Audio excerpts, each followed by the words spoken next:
Assalamualaikum warahmatullahi wabarakatuh.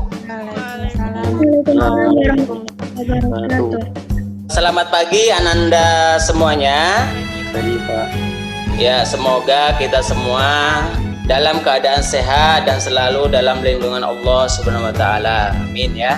Oke, jadi sebelum kita memulai pembelajaran ya, mari kita awali dengan berdoa. Dan ketua kelas dipimpin doanya. Doa mulai. Doa selesai. Oke, terima kasih ya. Ada kawan kita yang tidak hadir pada pagi hari ini? Alhamdulillah semuanya hadir ya. Oke, jadi semuanya semangat ya, karena kita masih pagi ya. Masih ini Zaki ini kelihatan gantengnya nih ya, mukanya berseri-seri, Messi juga kan ya. Mudah-mudahan Karin semangat, kelihatan ya wajahnya berseri-seri semuanya. Jadi kelihatan bahwasanya kita masih semangat ya kan. Jadi sebelum kita mulai pembelajaran, kita tetap jaga kesehatan, jangan lupa makan vitamin ya yang bisa membuat badan kita segar lah. Sebelum kita memulai pembelajaran, masih ada yang ingat tidak tentang pembelajaran kita minggu lalu? Substansi pelanggaran hak dan pengingkaran kewajiban. Minggu lalu kita membahas mengenai substansi hak dan pengingkaran kewajiban dilihat dari sila Pancasila. Baik ya, jadi untuk pertemuan kali ini ya kita akan membahas mengenai kasus-kasus pelanggaran hak dan pengingkaran kewajiban warga negara. Kita tampilkan dulu slide-nya. Untuk pertemuan kali ini kita akan membahas mengenai kasus-kasus pelanggaran hak dan pengingkaran kewajiban. Sebelum kita memulai pembelajaran ini, coba kalian amati dulu gambar yang ini. Silakan amati gambar ini, kemudian apa kaitannya dengan judul kita pada pagi hari ini? Saya Pak. Silakan Zakir Mak.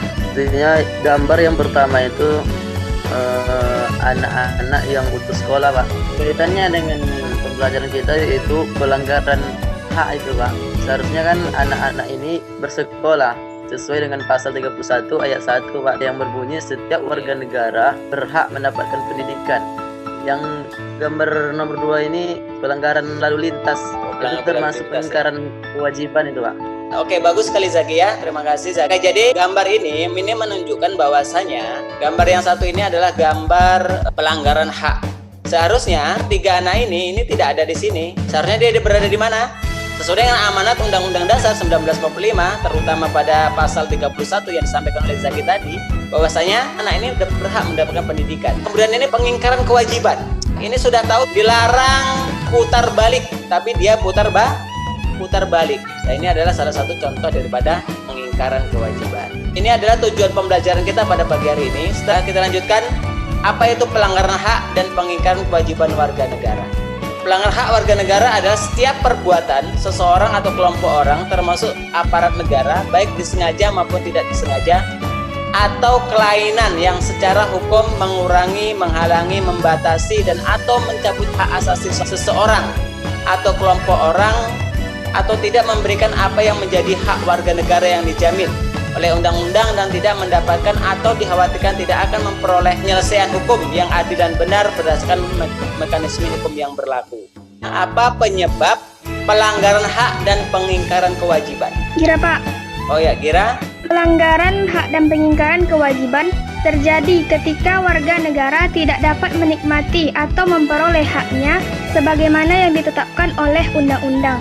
Penyebab terjadinya pelanggaran hak dan pengingkaran kewajiban warga negara terjadi ketika warga negara tidak dapat menerima atau memperoleh haknya sebagaimana yang ditetapkan oleh undang-undang sesuai dengan contoh gambar ini. Anak ini tidak mendapatkan haknya yang Bapak sampaikan tadi, bahwasanya haknya berada di mana? Sekolah. Ya, jadi anak ini tidak mendapatkan hak sesuai dengan yang diatur oleh undang-undang. Untuk pelanggaran hak warga negara. Jadi ini ada beberapa faktor penyebab terjadinya pelanggaran hak. Dilihat dari faktornya ada dua faktor ya. Faktor intren dan faktor ekstren. Kalau faktor intren ini sikap egois atau selalu mementingkan diri sendiri, kurangnya kesadaran akan hak orang lain, dan kemudian faktor ekstrennya penyalahgunaan kekuasaan, ketidaktegasan aparat penegak hukum dan penyalahgunaan teknologi. gambar pengingkaran kewajiban warga negara. Ini gambar apa yang pertama? Gambar orang membuang sampah. Yang kedua gambar ya orang sedang mencoret-coret fasilitas negara. Ini bayar pajak nanti aja deh.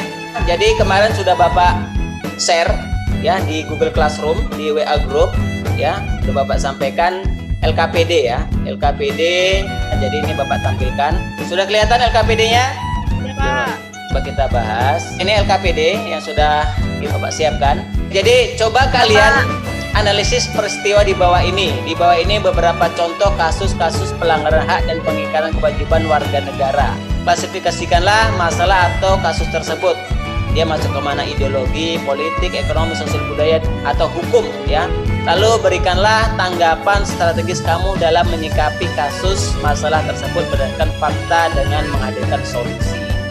Ayo coba silahkan, siapa yang mau tampil duluan ya, karena ini kemarin sudah Bapak share ya, sudah kalian diskusikan dengan teman-teman kalian. Cici, Pak. Ya silakan Cici. Nomor 1, DVD bajakan. Masalah atau kasusnya, klasifikasinya hukum, Pak. Tanggapan saya, kayaknya masalah pembajakan yang ada di Indonesia dapat diselesaikan oleh pemerintah. Solusinya, Pak, menurut saya diberikan sanksi hukum adanya undang-undang yang dibuat untuk si pelanggar DVD pembajakan. Pengelolaan pusat pembelanjaan dilarang membiarkan praktik pelanggaran di tempat yang dikelolanya.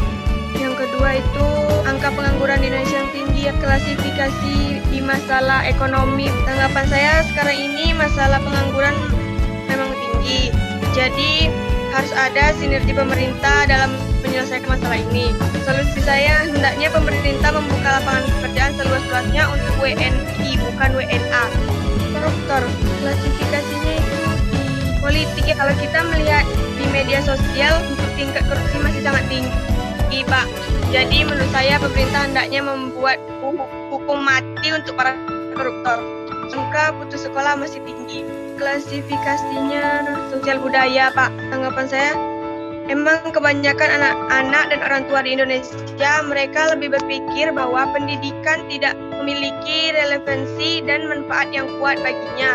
Oleh karena itu, mereka lebih memilih anaknya untuk bekerja daripada melanjutkan sekolah. Solusinya, pemerintah daerah kecamatan melakukan pendataan untuk anak-anak putus sekolah untuk disekolahkan kembali dan diberikan beasiswa. Melanggar lalu lintas, klasifikasikan kasus hukum.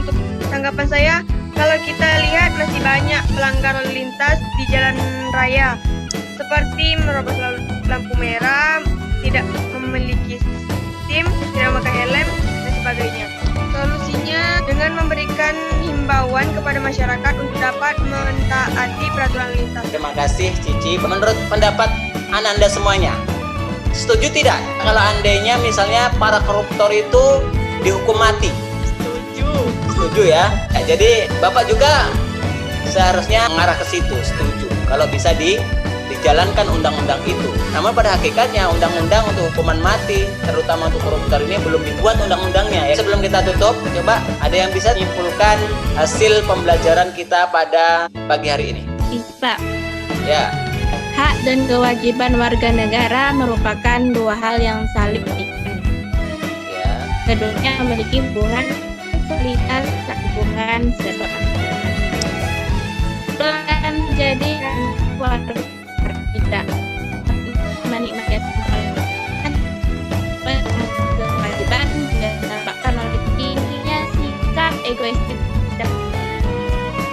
warga sehingga pikirannya hanya sebatas bagaimana cara menikmati haknya tersebut. Dan terbaik dalam penegakan hak dan kewajiban warga negara adalah dengan mencegah timbulnya semua faktor penyebab dari pelanggaran hak dan pengingkaran kewajiban warga negara tersebut. Bahwasanya ya semua kasus-kasus yang terjadi di Indonesia, terutama mengenai pelanggaran hak dan pengingkaran kewajiban ini dapat kita netralisir ya.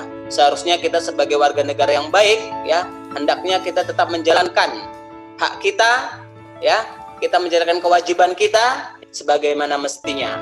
Nanti tugasnya dikumpulkan ya, dikirimkan ke WA Bapak. Jadi untuk selanjutnya kita adakan ulangan harian ya. Bapak akhiri, assalamualaikum warahmatullahi wabarakatuh. Waalaikumsalam warahmatullahi wabarakatuh. warahmatullahi wabarakatuh.